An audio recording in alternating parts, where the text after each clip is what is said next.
activism begins with ACT.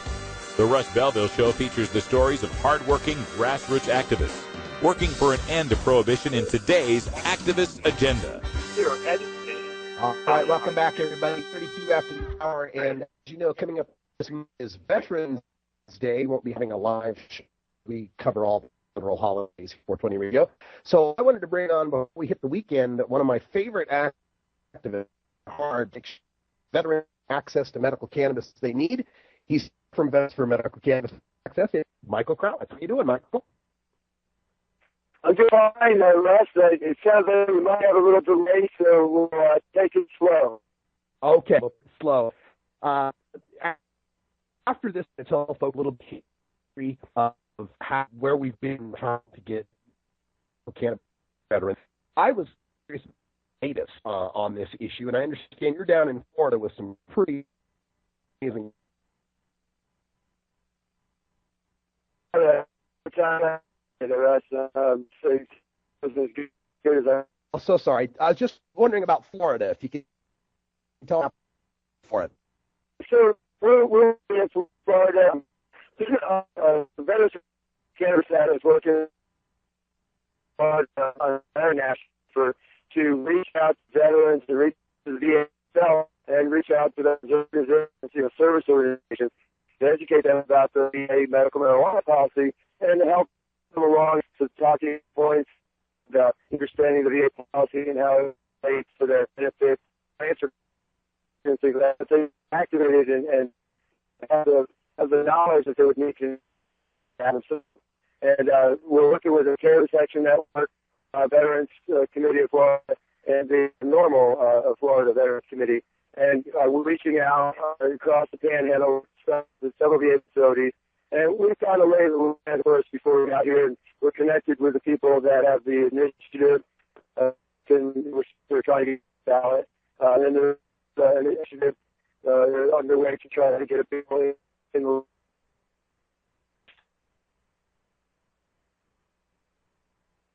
we're very, very excited about the relationship that we've been able to start with the VA system. So it might be kind of tough if they're not medical marijuana. I think they tend to be a little more some of these issues. What's the in Florida from the VA?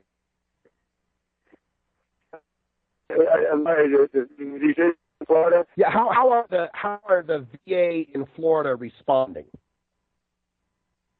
Oh, it's amazing, absolutely amazing. You know, my theory has always been that if we look at the VA, then try to put them a spot that if we have a lot of information that they don't have access to because the DEA is over their shoulder and they're just not able to to move freely.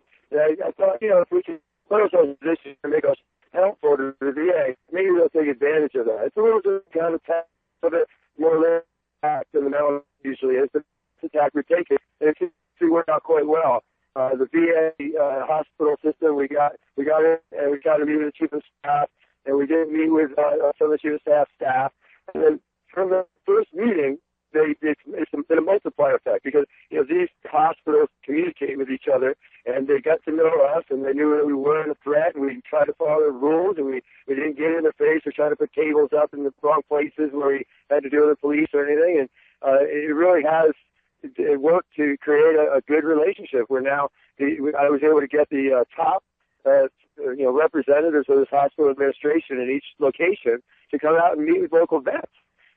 I've never met the leadership team of their hospital. They talk to their doctor about medical marijuana and they get the iron hand, So this has been a really new thing. And towards the end of the day today, we actually were able to meet with the representatives of one of the largest hospitals in the system, Gainesville here, and have a really, really heartfelt conversation with their leadership team's representatives and have them meet with vets. And it was just really meaningful, very meaningful exchange. We gave them our information. They took it back night.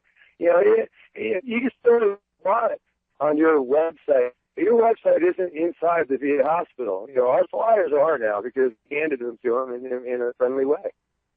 That's excellent news, Michael. We're speaking with Michael Krawitz, a veteran for medical cannabis.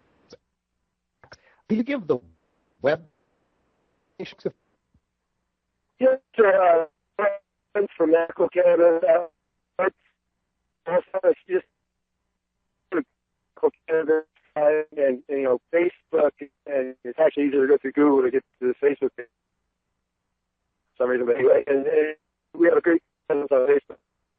We can put out a lot of information about the day to day. I've written very, very hard writing kind of reports on this, and I'm told from the very first that we met with the very first VA or staff of the other VAs were reading our report and following what we were saying.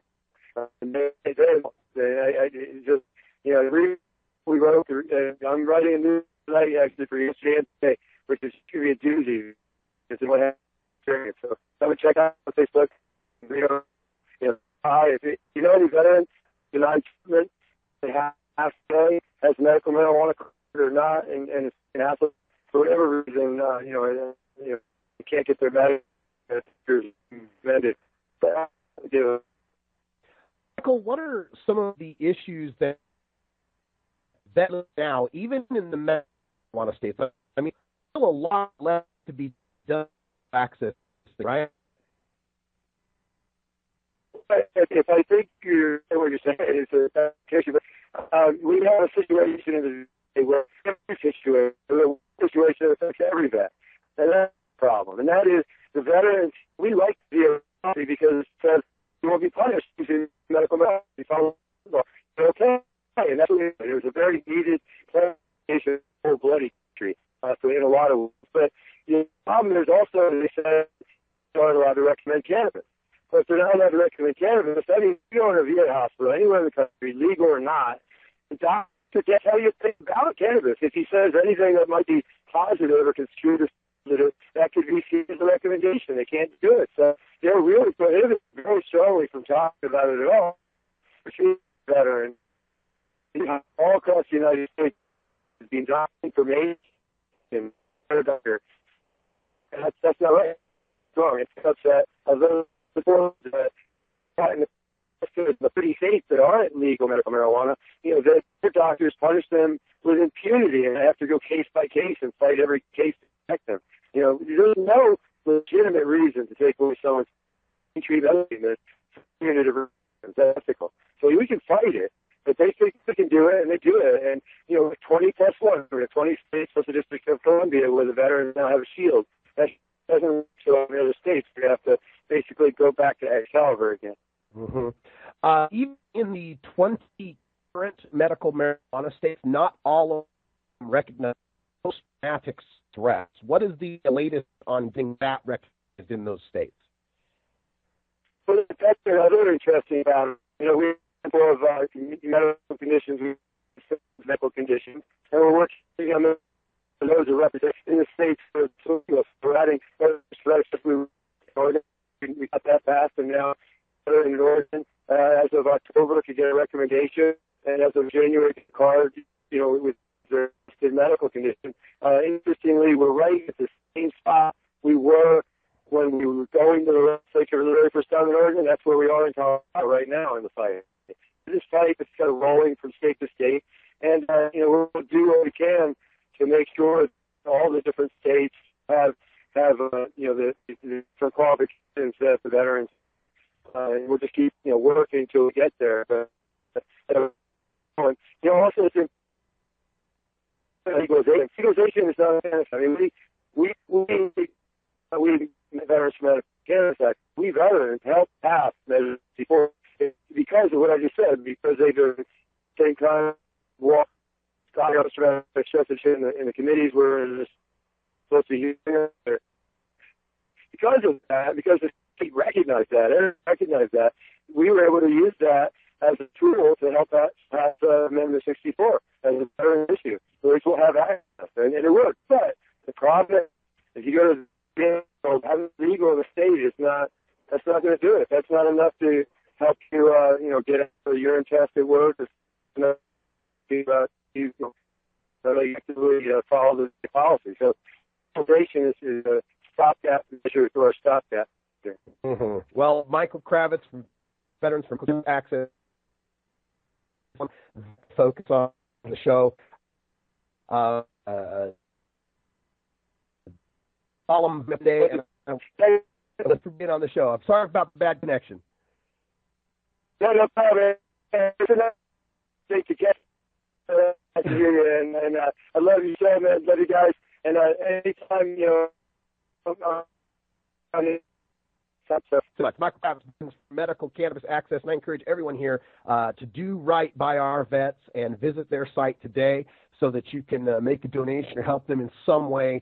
We've got so much more that we have to do to get the veterans the access they need. And this Veterans Day, we should all be thinking of that.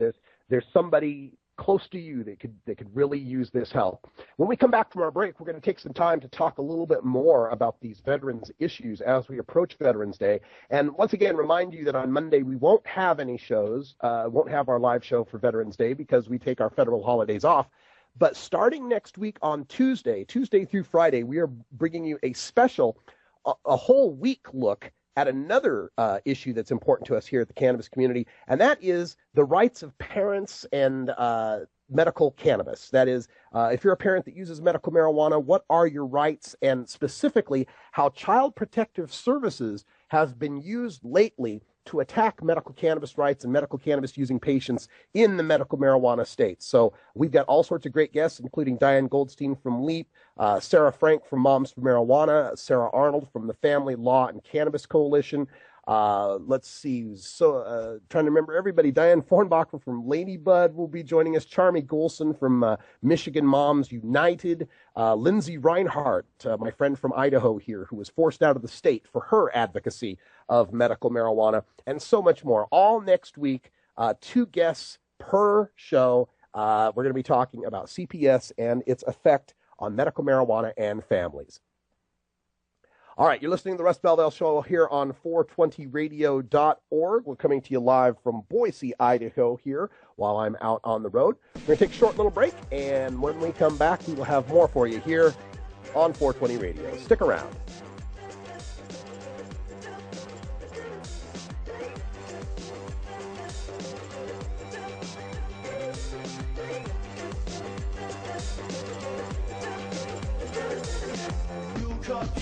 Smoke trees till you get what you need now.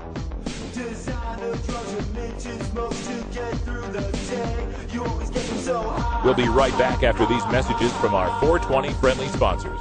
Support these advertisers because their ad money goes straight to the Russ Belville Show.